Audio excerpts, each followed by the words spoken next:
The thing what I've noticed with Mary Magdalene over the years is she really holds us accountable. She gets right to it and she doesn't hold back. And I think she's done this with Jesus soul over many lifetimes. And she doesn't hold back. And she gets us to look at things from a perspective that maybe we haven't seen before.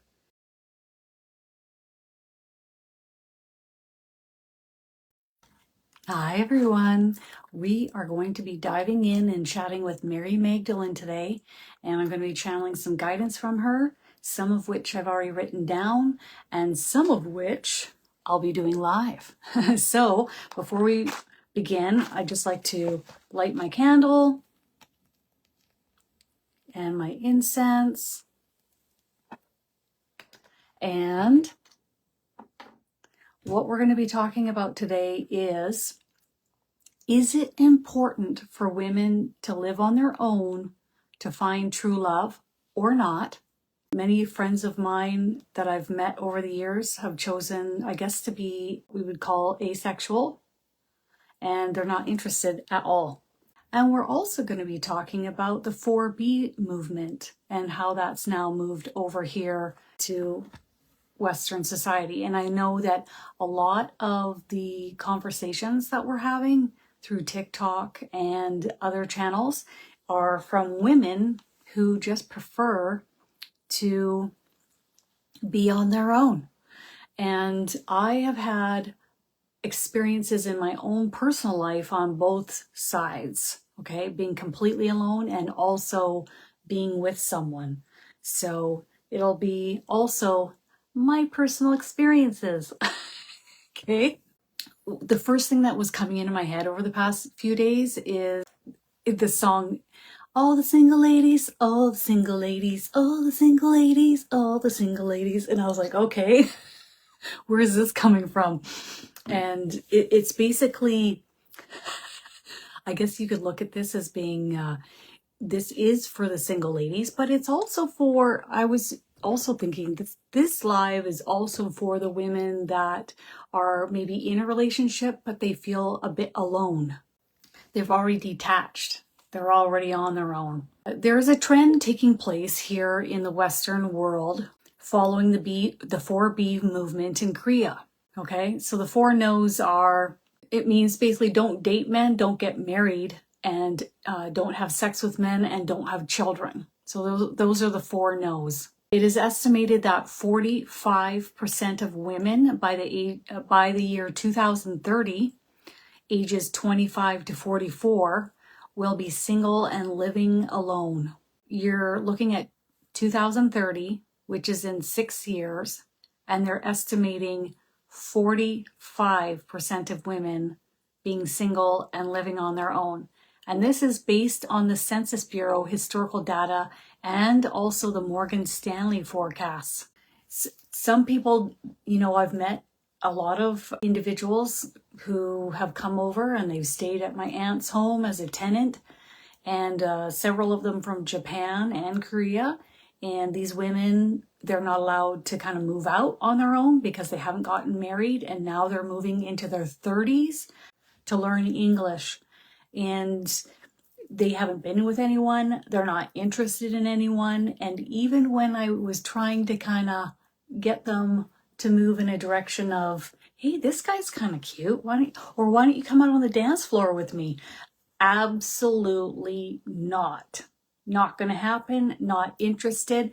And I think when I delved in and had a deeper conversation with them, they agreed they were asexual, meaning they weren't interested in anyone at any time for anything. So I'm sure they're probably still living at home when they return back to their country, but that's what they want. That's what they're interested in. Now, it's one thing to be born a certain way, and this is how you feel, and you don't want to take any risks, and you don't want to delve in off the deep end. That's your prerogative. I think what's happening is women are, instead of leaning on or depending on another, they're turning within, and they're going within for the love that they need, and also with their girlfriends and their pets and their family members. So when I look at my own personal experience, I've had moments where I've gone up to 4 years would be just an average stretch for me, being on my own several times over.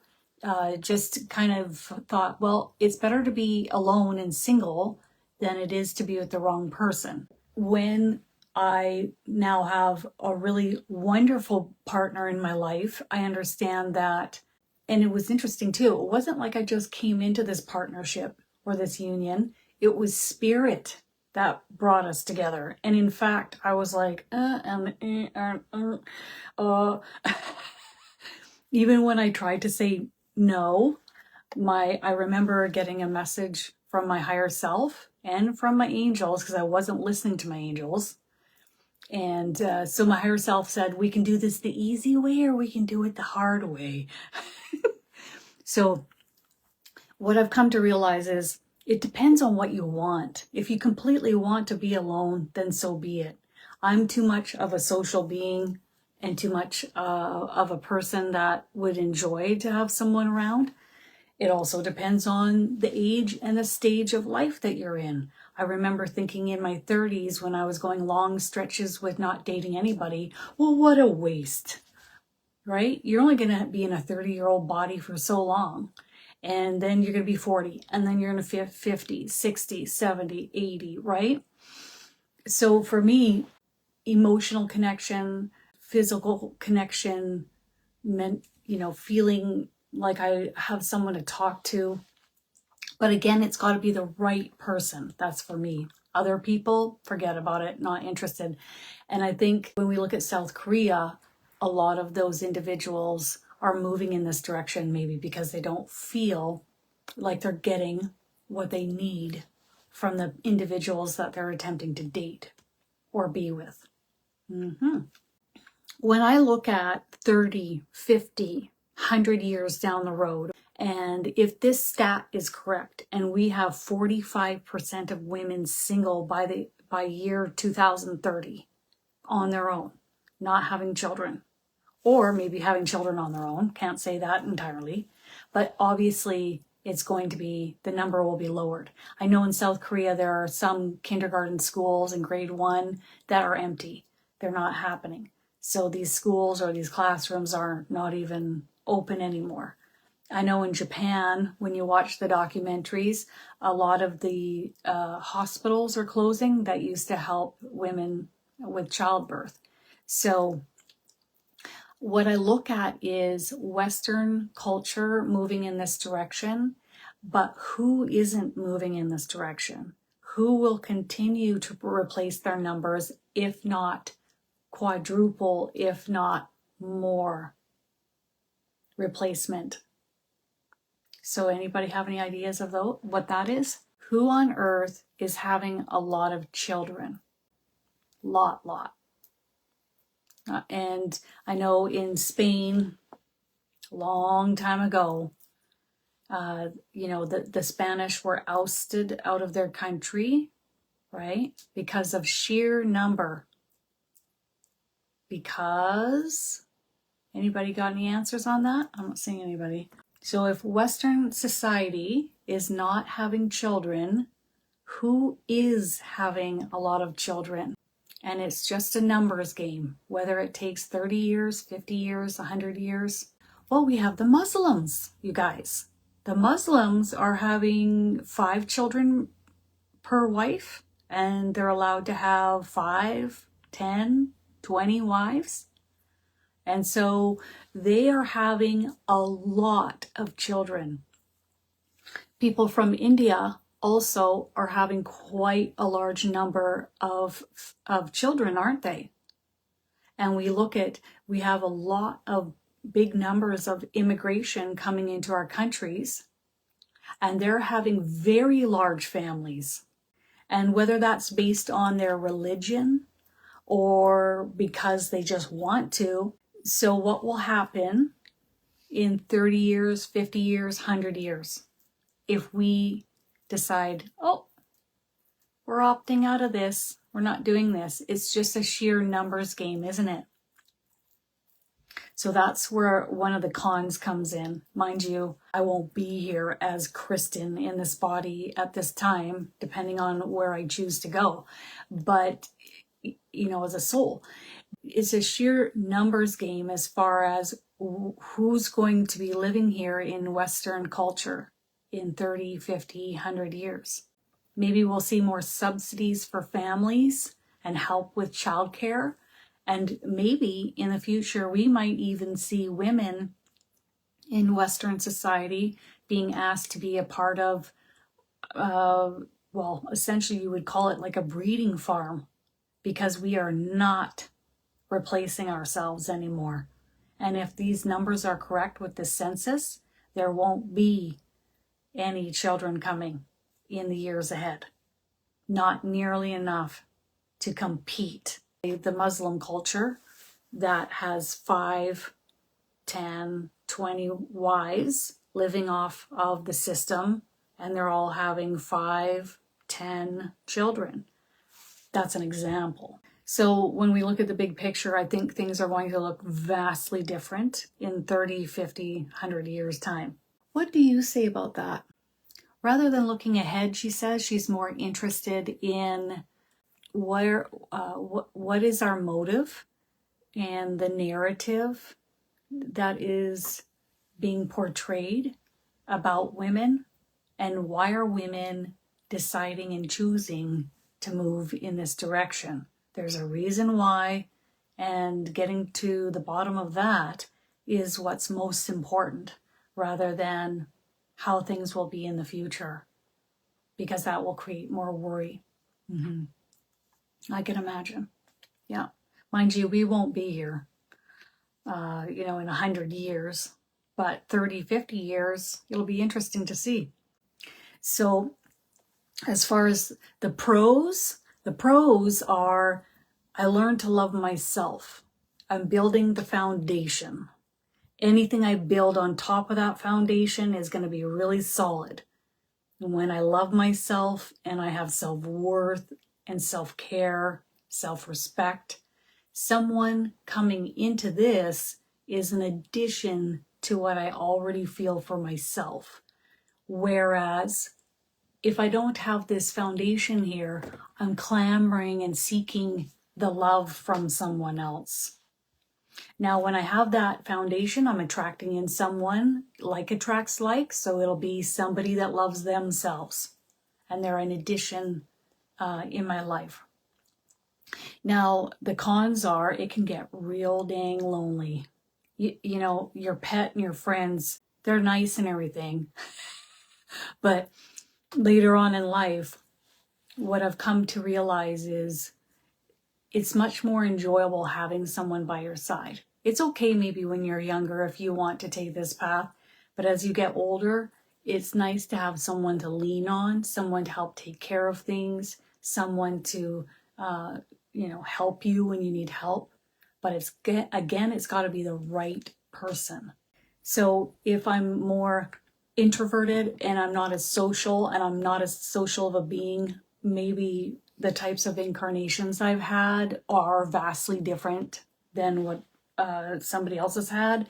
So therefore, I'm more pulling in on myself. I'm not interested maybe even necessarily as much in being here on Earth as somebody else is who's been here a lot, or maybe somebody that's had a lot of Pleiadian lifetimes who finds it maybe easier to be here than others might.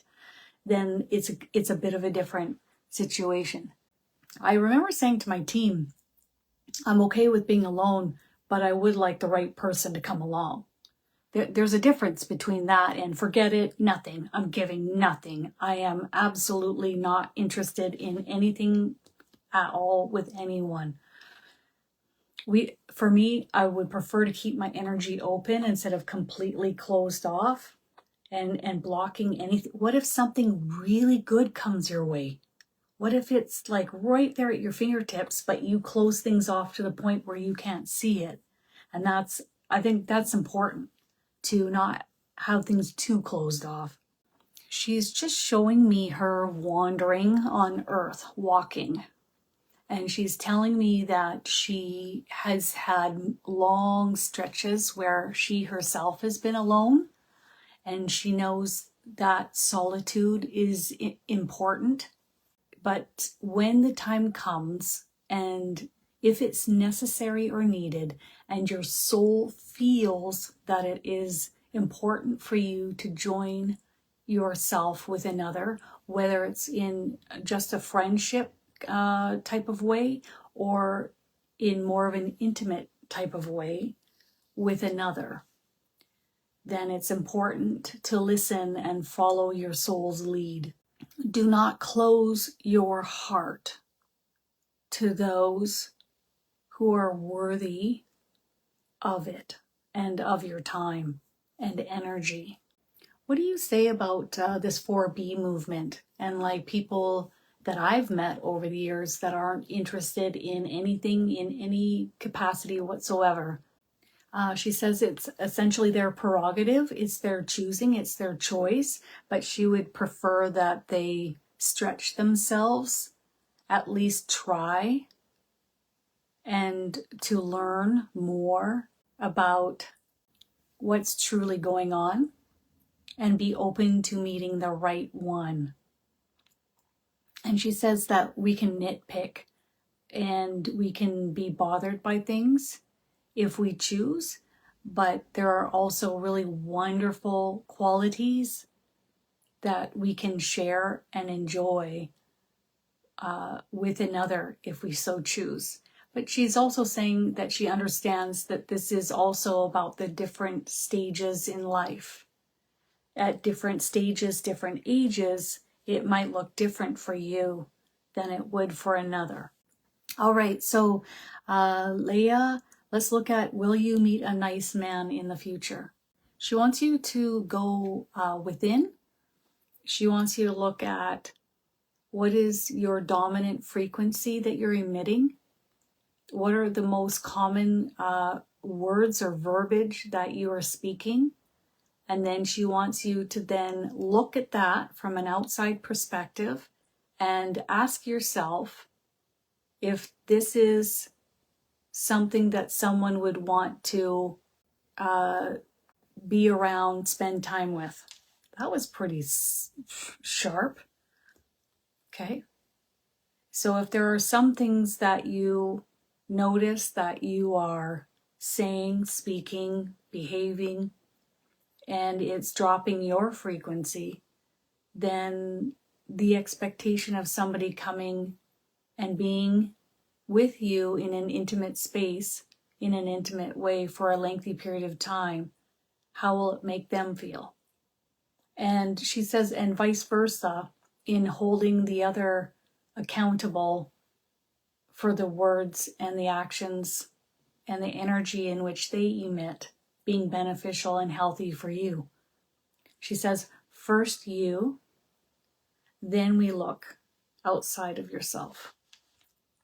She really wants us to go within and have a look at the frequency in which we are emitting and how that will look when we have another person coming into our private space, our lives.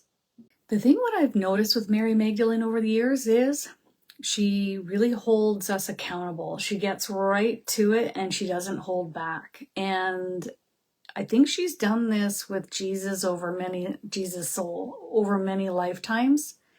And she doesn't hold back. And she gets us to look at things from a perspective that maybe we haven't seen before. She says, at the end of the day, it's not about them. It's about you.